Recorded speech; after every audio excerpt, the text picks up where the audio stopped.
সকালে উঠেই চলে যাই রান্নাঘরে। আমার প্রথম কাজ থাকে বাচ্চার খাবার তৈরি করা। কারণ বাচ্চা ঘুম থেকে উঠলেই তার ক্ষুধা লাগবে। আমার এটা সবসময় মাথায় থাকে।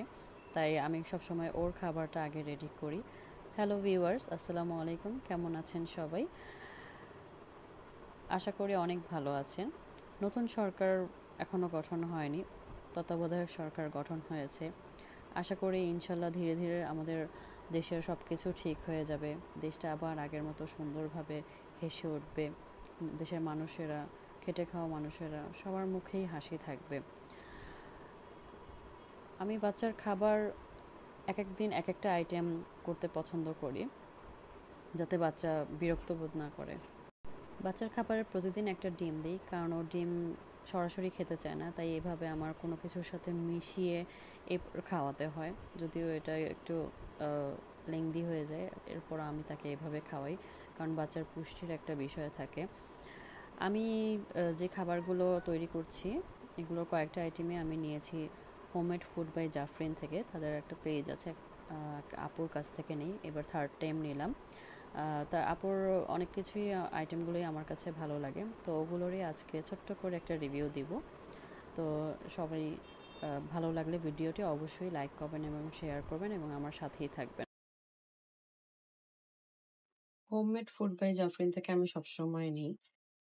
এগুলো ছিল প্রোটিন পাউডার। প্রোটিন পাউডারটা আপনার রাখতে হবে ফ্রিজে, সাথে সাথেই ফ্রিজে সংরক্ষণ করে রাখতে হবে। ফ্রিজে সংরক্ষণ করে রাখলে আপনি এটা ৬ মাস সংরক্ষণ করে বাচ্চাকে খাওয়াতে পারবেন।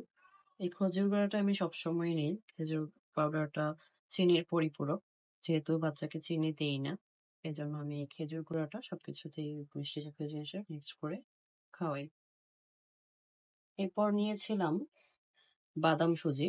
আমি সবকিছুই এগুলো স্টোরেজ করে রেখেছি বয়ামে, আ যাতে বাতাস না লাগে। এটা ছিল বাদাম সুজি। এরপর নিয়েছি ক্যালসিয়াম সমৃদ্ধ ফিঙ্গার মিলেট বা রাগি পরিজ যেটাকে বলে। এগুলো সবগুলোই বাচ্চাকে আপনারা খুব ইজিলি রান্না করে খাওয়াতে পারবেন।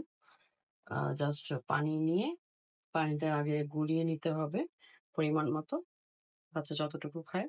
এরপর হচ্ছে একটু হালকা আঁচে এটা যতক্ষণ পর্যন্ত ঘন না হচ্ছে বা বাচ্চা যেরকম খেতে চায় সেরকম হওয়া মাত্রই তুলে নিতে হবে। এটা ছিল বিটরুট সিরিয়াল। তো আমি এগুলোই অর্ডার করেছি। কালকেই হাতে দিয়ে গেল। এর আগেও অর্ডার করেছিলাম আরো ২ বার। এটা নিয়ে ৩য় বার। ইনশাআল্লাহ আপুর খাবারগুলো আমার কাছে খুবই ভালো লাগে। বাচ্চাকে অনায়াসে আমি চিন্তামুক্তভাবে খাওয়াতে পারি।